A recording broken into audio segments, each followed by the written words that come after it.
So the final statistics looking like this: Barcelona outshooting Sevilla by a 2-1 margin, had 60-40 of the ball.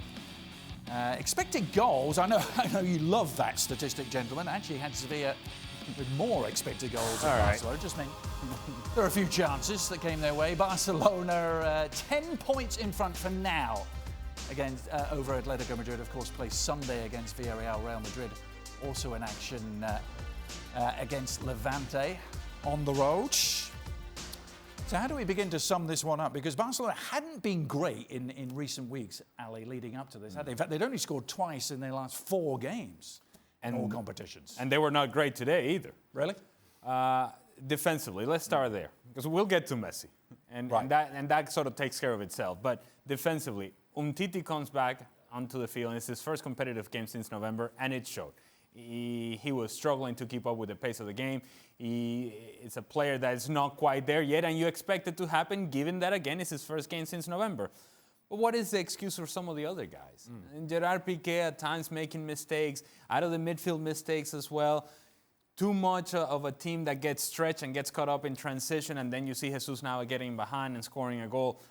There's so many things about this team defensively that are concerning that you tend to forget about the fact that you have Messi and Suarez and Coutinho and Dembele, but you can't forget Messi when he does what he did today. And it's a story that we've been talking about, that it's either Messi or it's nobody else for Barcelona. And today was as good as a little illustration as you can find from that, as good as an example as you can find from that. There are times in which you scored a hat-trick and the game was 5-0 and it's fine. It feels as if you're just adding on to the fact that the team played well. Well, not today. They needed every bit of those goals and every bit of the performance that Lionel Messi put together.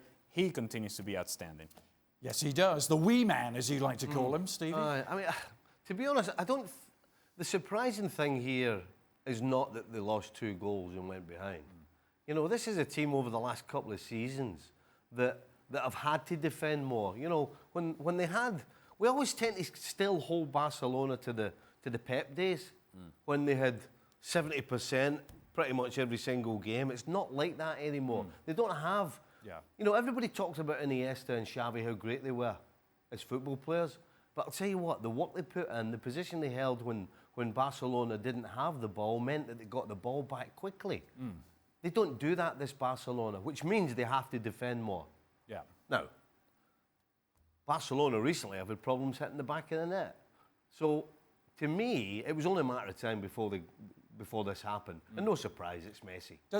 But does it matter that they are seemingly even more dependent than ever on Lionel Messi? It is very clear. It is very clear that it's Messi or, again, it's either Messi scoring goals or assisting on the goal, or they're just not going to come.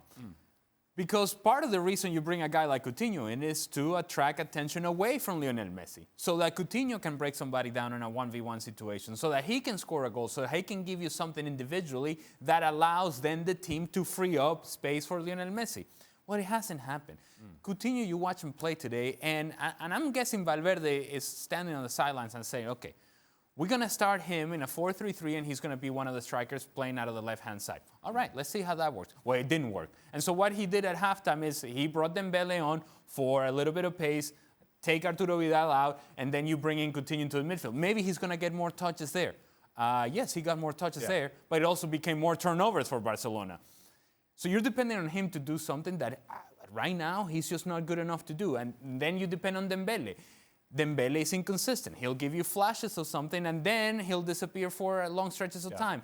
And then you depend on Luis Suarez, who until today, and even today, he gets a late goal, and you think, well, maybe that's going to be the start of good things to happen for Luis Suarez. But up until that point, he had been some kind of terror. And they will need Messi to produce even more.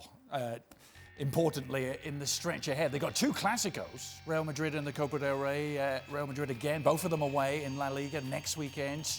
Then a winnable game in La Liga, and then, of course, the return against Lyon in the Champions League. I don't think it's too harsh to say that Barcelona right now are at a stage where if Lionel Messi tore his thigh tomorrow and was out for the rest of the year, you wonder whether they would actually win La Liga. They certainly wouldn't win the Champions League.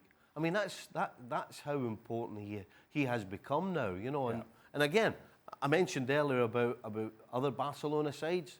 As great as he always has been, and he's just as good today as he was back then. But unfortunately, the supporting cast isn't helping him. They're not taking the pressure off him. Fortunately, he can handle all the pressure you want to throw at him. He's that good. I got to tell you, though, you see the quality of goals that he scored today, and the need for Barcelona for him to produce that level of performance in order to win a game. It just tells you that this team, when you have Messi, you have a chance. Yeah. But if he has an off night, I don't know how this team wins a game, because it's not like they're going to keep it at 0 in the back. Yeah.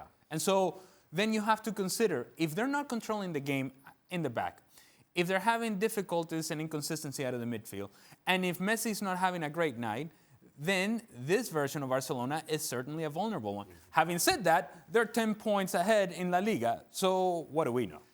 And by the way, just to finish on Messi, 50 career hat-tricks. Yeah, that's a lot. Most players would take 50 goals in their career. So some of us score a little bit more than that, and that's about it.